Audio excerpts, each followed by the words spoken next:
So I think the webinar is live. Hello guys, hello everybody who's joining us for the fifth webinar that we are organizing with HyperTest. This is a monthly webinar that we organize where we invite experts and the best practitioners in the field of in their respective fields, and then we end up discussing some practical lessons on engineering, product, and quality. And we have the good fortune and privilege of having Pranav here, who's the Chief Engineering Officer at Fyers. Hi, Pranav. How are you doing? Hi, guys. Thanks, Shailendra. I'm good. Thank you. Okay. All right. So Pranav is an old friend and been working with Pranav for some time. And he is a seasoned practitioner in this space. And since we have a lot of engineering managers who registered for this webinar, it would be good to set the context or the agenda of the webinar right at the outset. And what I'll do is I'll start with some basic introduction. So myself, Shailendra, I'm the founder at HyperTest. With HyperTest, we are essentially simplifying how developers can do integration testing. So integration testing generally happens to be the purview of quality teams, but we have figured out an approach in which the responsibility or the benefit of doing integration testing can be passed on to developers. They can do it much simply, much faster. And we built that tool, and it's been currently used by over 100 plus teams between India and US. Shared some numbers on the screen. But this webinar is more around Fyers and Pranav. So a little bit about Fyers here. So basically, Fyers has a distinction of being the fastest growing fintech app in India, specifically fastest growing trading app in India in the discount broking category. They started in 2015, and since the last 6-7 years, they've grown phenomenally well. They are close to about 1 million users now, execute close to about 1.8 million trades on a daily basis, and have about 300,000 logins or 300,000 plus logins on their platform from traders, retail investors, so on and so forth. Who we have here is the Chief Engineering Officer of Fyers, Pranav. Pranav himself has close to about 20 years of experience. So he's not that old. He looks young, and he's also, in terms of experience, a mix of old and new. He's led engineering teams across various verticals, B2B and B2C. He's got a varied set of experience, not only engineering-wise, but the kind of applications where he's had the privilege of leading teams. He's a great advocate of best engineering practices. One of the reasons he, felt that he wanted to talk in the webinar. And one thing that really sets him apart is that he basically is a leader who closely believes in how engineers should also have empathy towards customers or users. Most leaders basically are very passionate about best engineering practices, but Pranav happens to be an exception who believes that good engineering is part skill, part empathy. And that's what we'll discuss with Pranav in this webinar. So the agenda of the webinar will be very simple. We set up some questions for Pranav. We'll also have the last 10 minutes open to our audience, and they can ask some questions. And before we start the webinar, like we do for all webinars, we'll just run a quick poll. We know a lot of senior engineering folks from mature organizations are registered for webinars, and they'll probably be attending. So we'll start with a quick question, and after that, we'll jump straight into the discussion. So I'll start with a quick poll, and I think this should be visible on your screens. If it's not, let me know. And I think it should be visible on your screens. Okay, all right. So let's get into discussion then, Pranav. You ready? Yeah. Can you hear me? Yeah, absolutely. So Pranav, basically, capital markets have really grown in the last 4 to 5 years or maybe more. And there are a lot of discount broking apps and trading apps in India. And it seems that the consistent problems that at least users complain about with trading apps is how reliable they are, because they are dealing with real money of users. Most users tend to be a little disappointed when these apps are not able to process transactions properly. So the one question that we can start with is that uh, generally, uh, why is it so difficult to ensure reliability for a trading app, and what does reliability really mean? So in your experience, what how would you do, why would you say, or why would you feel that having a high reliable trading app is really that difficult? Sure. Thanks, Shailendra. I feel reliability you can correlate with the stability of the applications. And Hmm. when it comes to trading apps, in general, as you can imagine, it's very sensitive because money is involved. And there are chances that someone can lose out on their opportunity if the applications or digital, a product is not working as per its functioning, right? So, Hmm. and that's why even if everybody is trying to solve the same problem along the brokers, there are systems which doesn't work as the same way, and uh, preferably, everyone calls that as a technical glitch. At Fyers, of course, we have also experienced that in the past. But what we have realized is, if you are users of your own product and you identify certain gaps, what customers must be facing, you Hmm. can correlate what customer must be feeling about it. So one thing what we are realizing is we need to use our own product one. The second is a proactive way of monitoring this even before your real users start utilizing these apps, because there is a time when the market opens and closes, right? Rather than waiting till things happen, we have realized Hmm. that being proactive as an engineering unit than reactive when the issue happens is one of the ways where you can actually left shift these issues and find out upfront. The second thing we have realized is we have also set up automated alarms. We have also set up our own observability stack, which actually helps us identify these loopholes upfront without someone reporting it, and we make it that as a practice. So we have created, a so-called framework which helps us proactively monitoring these things, and at the same time, at the infrastructure level, also we have the right alarm and the settings which actually helps us to identify this if something goes wrong before even customers start using these apps. And I think making that as a practice and ensuring that that happens as a combination of automation plus manual monitoring actually helps us throughout. Understood. So would it be fair to say that reliability from the perspective of a trading app is uh, is a more serious concern compared to, well, reliability is a concern for every kind of an application, but purely from the perspective of a trading app, given that traders in India, retail investors complain a lot about other your competition, like at least how they're not reliable. It's more of a serious concern in trading apps? It is. It is a serious concern, and authorities and regulators are also very serious about it. So, and there are big penalties if you tend to not follow and have Hmm. multiple tech glitches, right? And that's why as an engineering unit, you need to be on top of this, and you need to take these things very seriously. And one of the things which you can do and what we tried, all of our engineers, we try to make them believe that customer is king. Right. We want to make sure that you want to make customers successful, and that's where it starts from, and then we work backwards. And getting Hmm. that as a mindset is very important.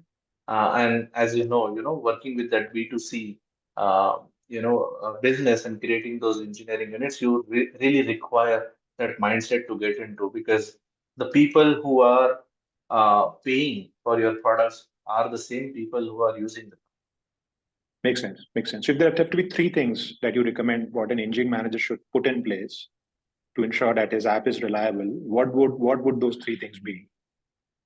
I think one is all of your engineers has to use the product the way you are building it, so that you get Mm, first-hand experience of how it is getting seen. The second thing I would say, we need to put systematic controls in place, right? Logging, right? Monitoring, which helps you identify if something goes wrong, rather than you look at reactively, right? mm, And third, I would say you need to have a customer empathy in general, that whenever someone gives you a feedback or when someone says it is not working, rather than being defensive, you first try to listen. If someone is saying something is not working, because it's very, developers are very obsessed, engineers are very obsessed when they say, oh, it's not working, oh, it works on my machine, but it, may not be mm. an issue. I think you know to come out Absolutely. of that mindset and Right. accept the fact that there might be an issue. And I think if you can able to do that and revolve around on a daily basis, it comes as more of a culture, engineering culture, than just someone pushing us to do that. Makes sense. Makes sense. That makes absolute sense. Now, given that it's a well, you already mentioned that it's a B2C play, and a lot of customers' real money is involved here. And your stats show that close to about a million customers, about 1.8 million trades executed on a daily basis, and 300,000 plus logins on your platform. So how would you ensure that at scale the performance of the application doesn't go for toss? Uh, that's a good question. And along with reliability, as we said, right, reliability is more of whether it functions as it is supposed to do. But being performant is another key aspect. We have identified that there are intuitive ways of handling the transactions and communication between different Hmm. microservices, because we use microservices a lot, and we have also taken certain conscious decisions to move from one technology to other technology. For example, Right. we have started using Golang instead of Python. We started using gRPC protocols instead of REST wherever we can. And because it's very high throughput and low latency products, we also started utilizing real-time bidirectional communication between client and server using WebSockets, right? Hmm. Which actually is very lightweight rather than putting a lot more weight on just polling and pushing things.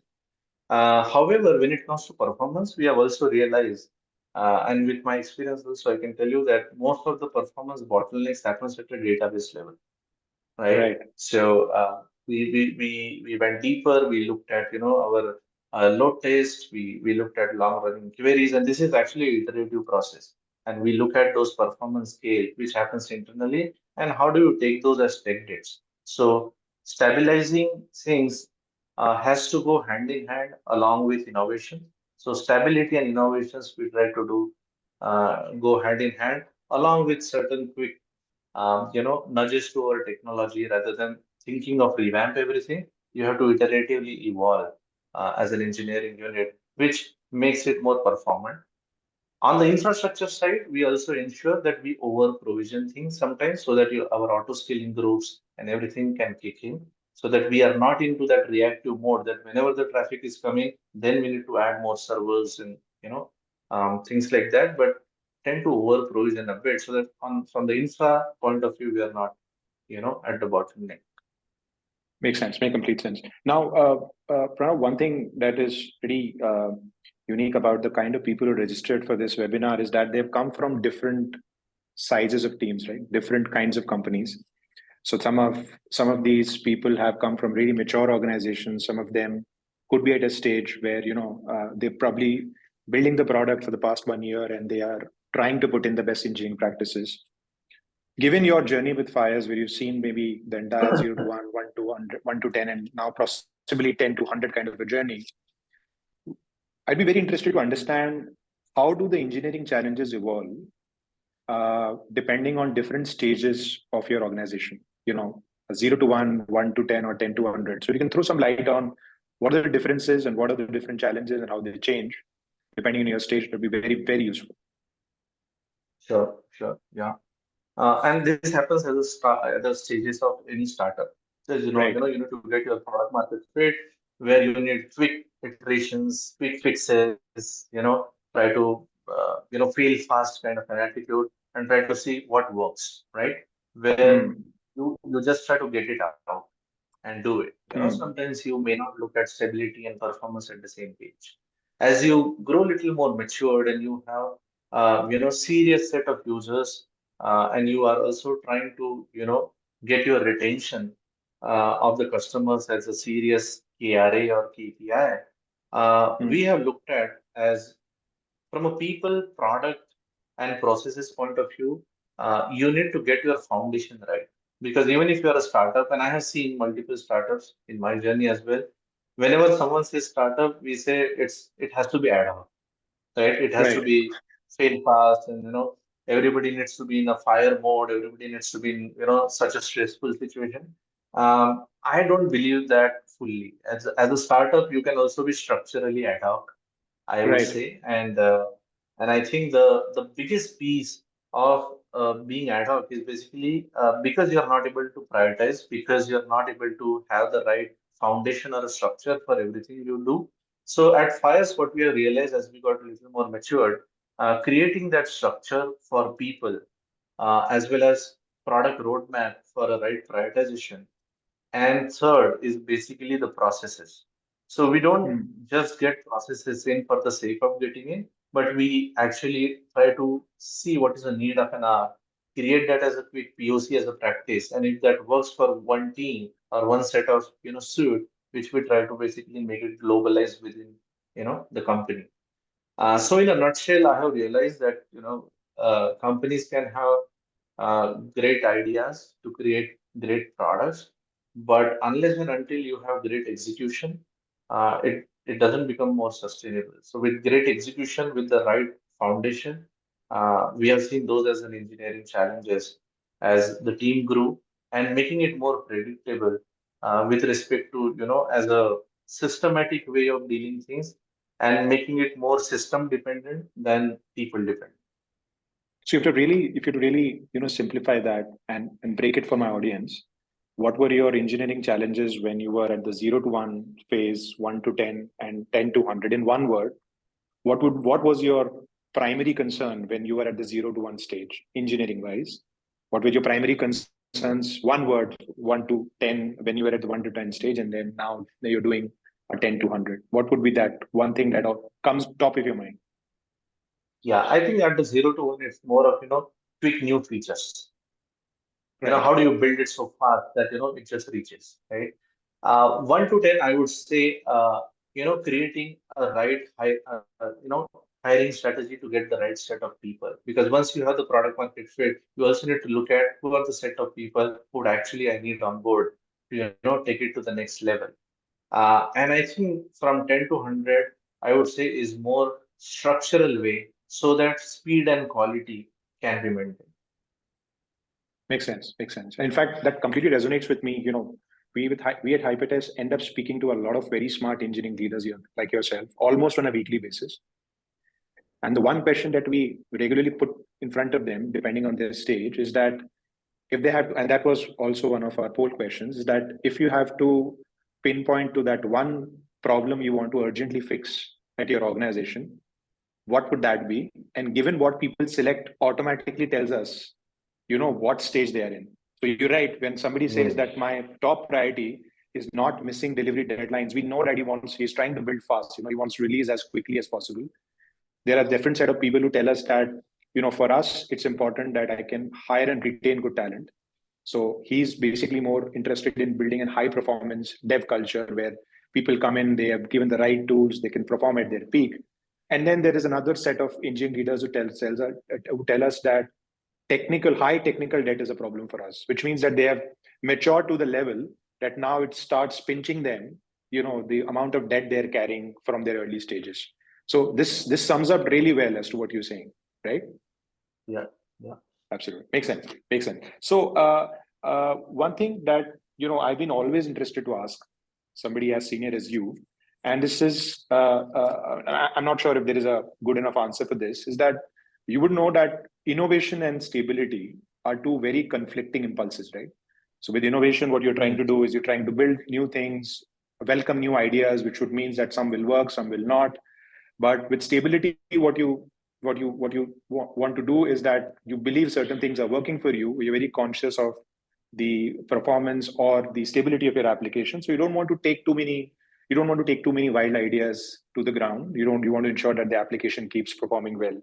So as an engineering manager, Mm. how do you balance the two? How do you ensure that you're Sure. innovating at the same time you are stable? Correct. First of all, I think this is a culture which is top to bottom that technical debt and stability, along with innovation, can it go hand in hand? If you ask me with my experience, it can and it has to go hand in hand. Because Mm, if you ask an engineer working over a period of time, if you ask them after a year that whether you would have done the same thing differently, what you mm, have done previous year, the answer will always be yes, because technology is evolving. mm, Engineers' maturity and understanding of the system is evolving, right? And that's actually one of the areas, right, where we have also seen developers are very obsessed about making that change because that's a niche, right? Where they feel I want to make sure that whatever I built can I actually change, but because of mm. management pressure, because of the product roadmap, you typically don't get that time. So at Fyers, we consciously made a decision that stability or solving technical debts along with innovation has to go hand in hand, Shailendra. And one of the ways Okay. where we are able to achieve that is basically we have different delivery trains. One which caters to the stability of the existing application, ensure whatever is supposed to work the same way has to work, it has to be performant, and at the same Mm, time, these are the set of people who can also do quick innovations and take certain risks by making those changes, but they are the ones who can also take care of the technical debts. So we prioritize technical debts along with those quick innovations as one delivery train. But as a second delivery train, which requires more ideation, it requires more requirement analysis, which also requires, lot more thought process into architecture and engineering. Those are also going in more of that sprint mode. So we have a Kanban mode, which takes care of our stability and quick tech bets, but we also have a sprint mode, which takes care of our, long running innovations project.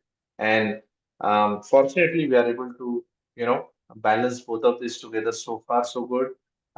There is a long way to go, but that's where we are seeing that we are able to see certain results on the stability as well as we are able to have timely, relevant features out for our customers, which determines the product edge for the whole ecosystem. makes sense. In fact, I'll just sort of twist that question a little so that I get a little more context from your experience. I can squeeze a little bit from your experience. So has this experience of yours been able to balance stability and innovation unique to Fires, or you've seen this that has been something that you've been able to achieve at all your past organizations, all your past stints, or you've learned No, to sort of maybe change it in a way where this is working better for Fires? I would say, you really need understanding leadership or management, where someone can take a pause and say, yes, you fix issues first, you fix those techniques first, right? So I Mm, have seen that not every organization have that appetite of taking that risk.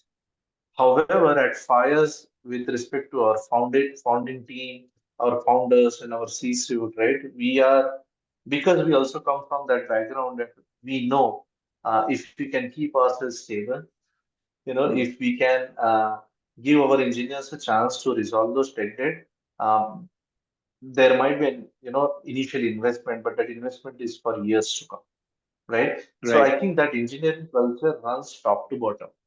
And unless and until you are convinced as a leader, you cannot do walk the talk.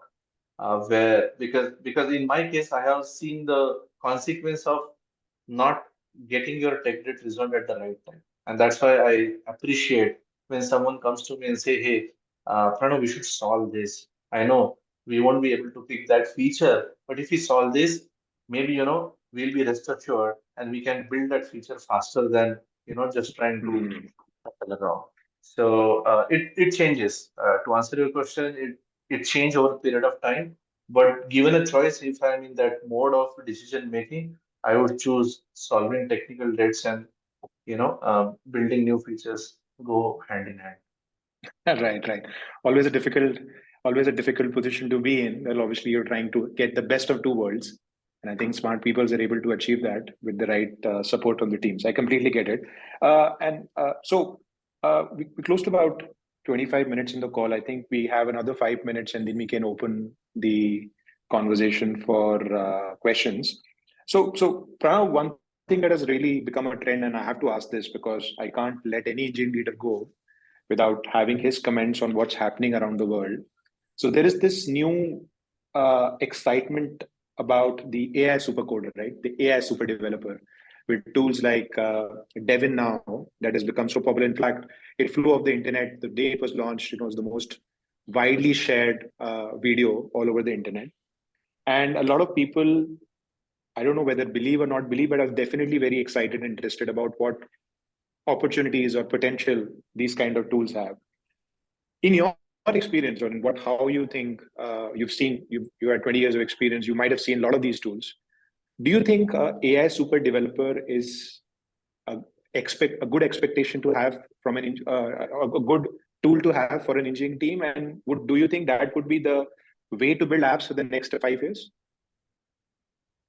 First of all, I think we work in a regulated entity. Building products for fun versus building product for businesses and the real customers differs, Right, right? right. While I am a big fan of, I wouldn't say, see, AI is a buzzword for me. But if you ask me, Hmm. the kind of things what is happening where, instead of human, machine is trying to solve a problem, right? That is a Right. crux of that. And with LLM and these models coming in, there are platforms which are getting built to help, businesses to achieve certain insights or, analyzing their data and coming up with certain actionables. For me, it may not, completely replace your development efforts, but it may Hmm. complement it, right? Right. So me as a developer, I can ask my chat GPT to write the code, but whether it is a production ready code or not, I don't know. So, True. I wouldn't say, that it may, my coding guidelines and my way of coding will get better if I start using chat GPT, but it may certainly help for someone who wants to just quickly get started. I mean, that's one way of doing things, right? From a Hmm. product point of view, I think AI will play a big role in terms of Hmm. analyzing the data, which typically takes time, research analysis, which fund managers and other researchers do, but using that to create a user contextual workflows and nudges, right? It's Hmm. something I think I'm very bullish on. And in fintech in general, right?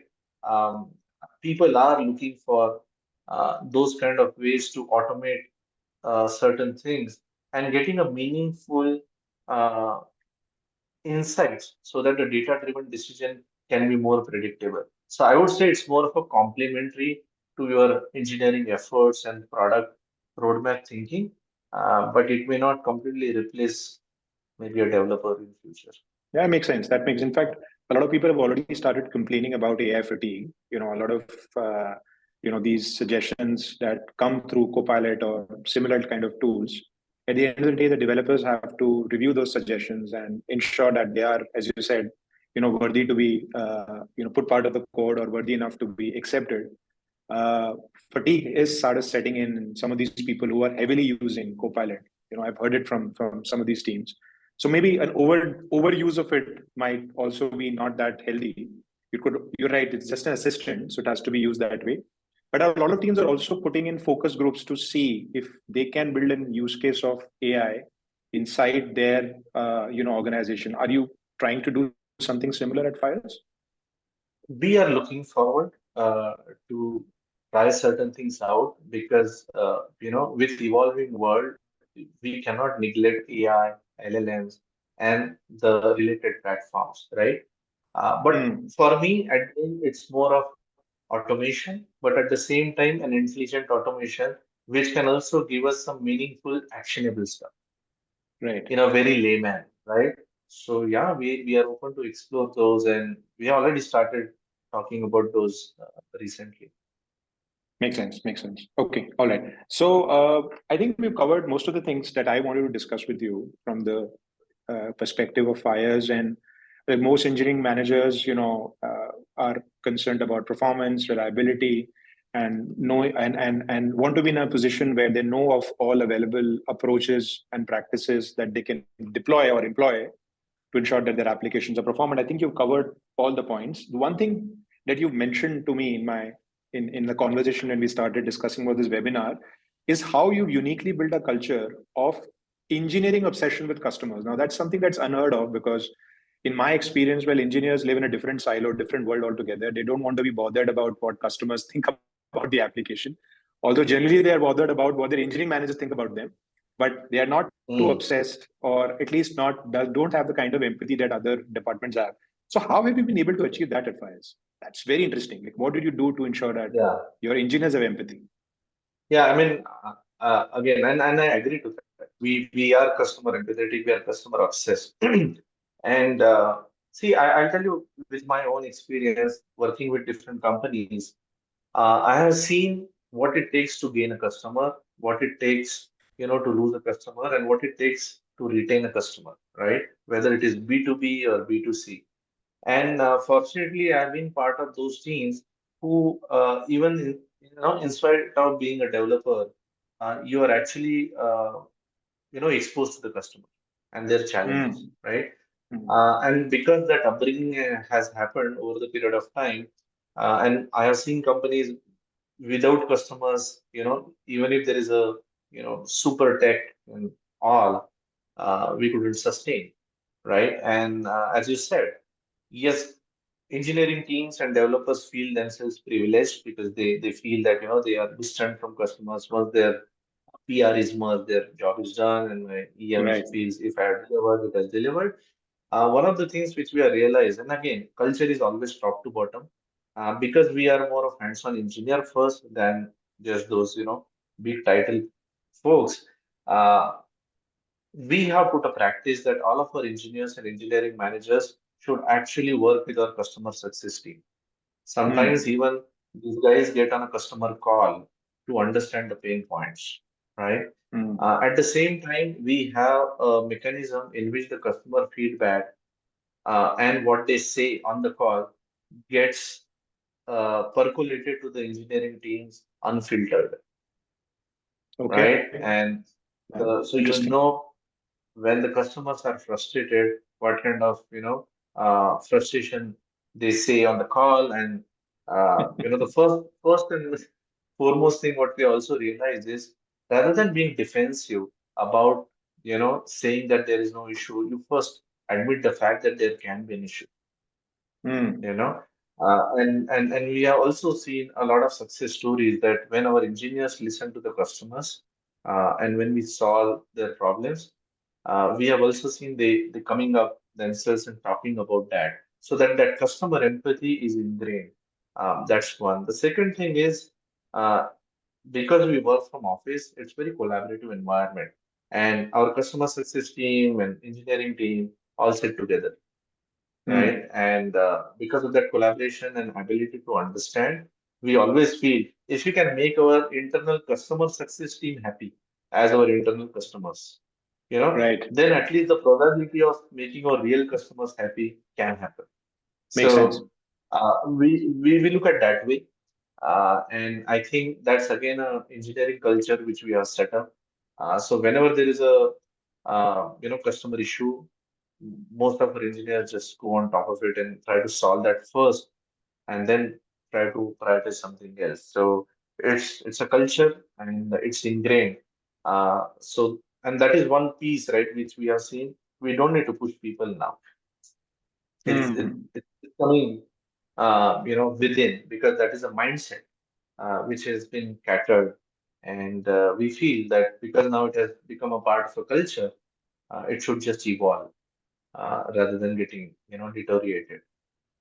that makes sense. That makes complete sense to me. In fact, if the culture is set in a way that this becomes part of your KPI, so to say, or it should become your second nature, your reflex action to always have some kind of empathy for the customer, then obviously nobody is surprised when they are made to sit in these customer calls or made to hear these, customer feedback. Makes complete sense to me.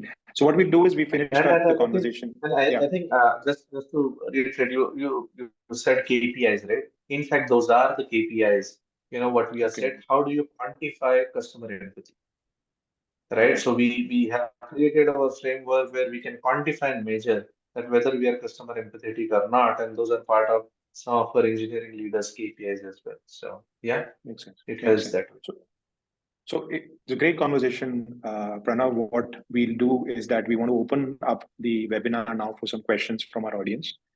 And by the time people start putting in these questions, I would request you to sort of summarize in your own words, take like next 2 minutes, to let the audience here know who are either engineering managers at their respective organizations or are probably looking at a 1 to 10 or 10 to 100 kind of a journey.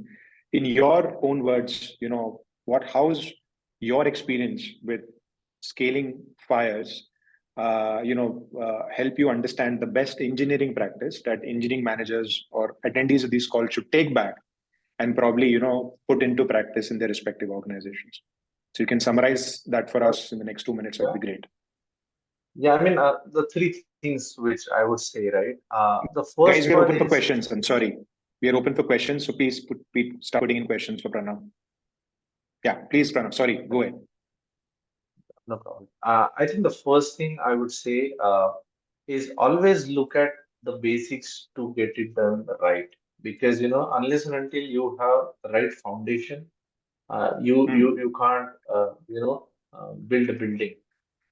Right. And I think if it takes time to get that right structure and right foundation in place, so be it. So, spend time on that.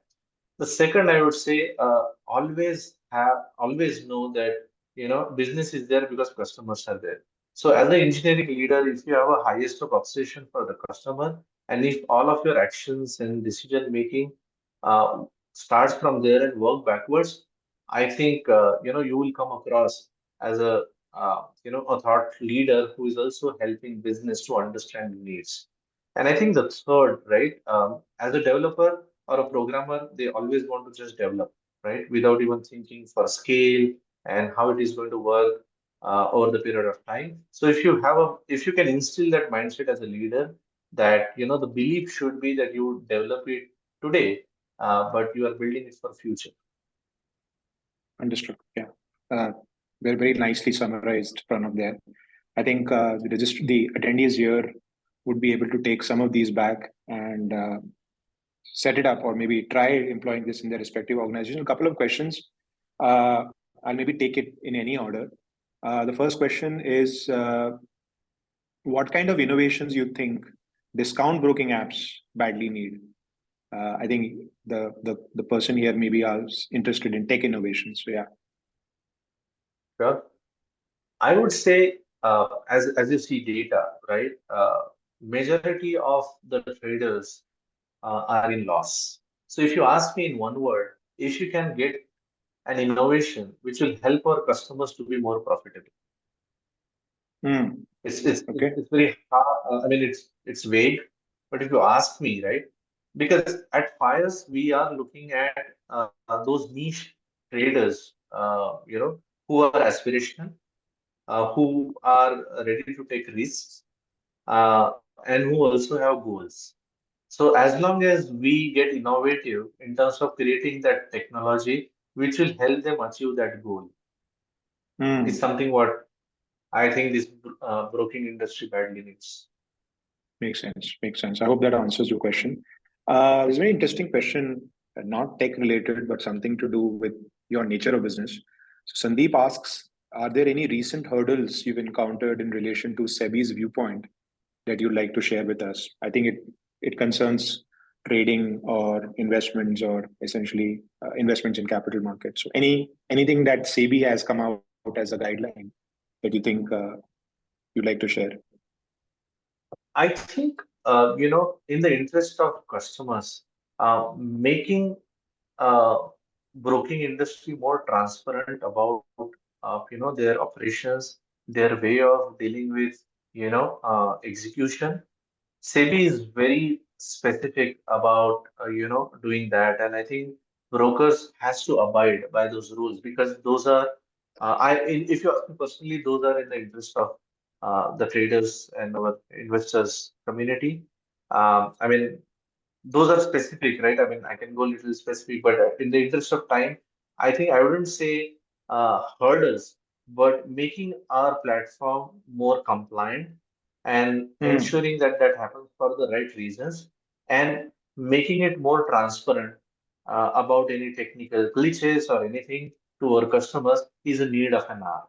And that's why, in fact, I would like to quote, recently we have made our system health performance live as a system status page. So if you go to status.fyers.in, it is a near Hmm. real time, you know, uh, a picture of whether our system is up and running or not. And we are, I mean, proudly one of the first brokers in India who have showcased that transparent way of showing our technical glitches and if something is wrong in terms of our building blocks or pillars of trading platform. So yeah, Hmm. I mean, I wouldn't say hurdles, but making it more reliable, making it more compliant, and making it more transparent to the customers so that they are not at loss is something is what is the need of an hour which we are trying to comply with. Makes sense. In fact, one recommendation that I'd like or a request I'd like to make to SEBI is that they should definitely increase trading hours. Right? The trading hours are so limited that for people like us who basically have a day job, 9 to 5, definitely don't get the time to invest and basically take the best advantage of trading apps like Fyers. Trading hours end at 3:30, so most people end up getting out of office at 5:30, 6. So if there could be an extended trading window, I would see more people participating in trades compared to what we have now. I don't know if that is a possibility in near future, but I definitely feel that would be of great advantage to the entire Yeah, yeah. entire investor community. No, There's this one question definitely. that, It is a yeah, possibility. It is a that's possibility, and of course, it will be a operational overhead, but definitely, and I agree with you, and I think we should try to give that. But at the same time, operations is something what we need to worry about.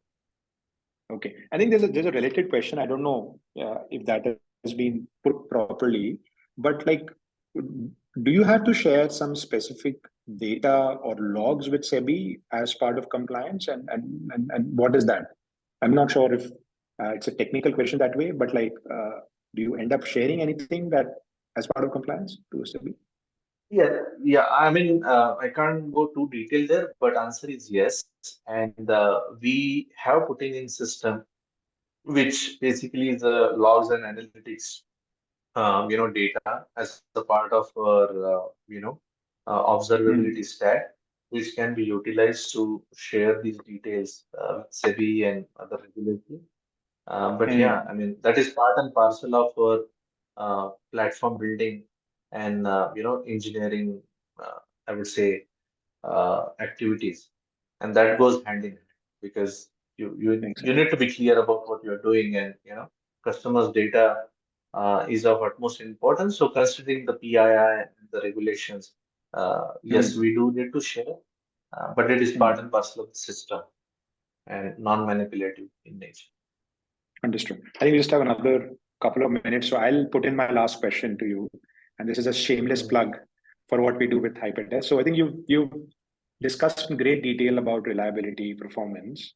I'm assuming the other thing that you would be constantly worried about is the quality of your application, right? What kind of problems should or should not, right? I think should not ever enter, an application like Fires. So when it comes to focusing on quality, which is that layer that you would focus on first to ensure that no problems ever creep in? Sure. That's a great question. And quality is the essence of anything you do, whether you build products or you build businesses or you just be there as a in a personal life as well, right? For Mm, us at a professional level, while building the products, for me, quality is always where it starts to breaching, right? For mm, example, jokingly we say, who create issues?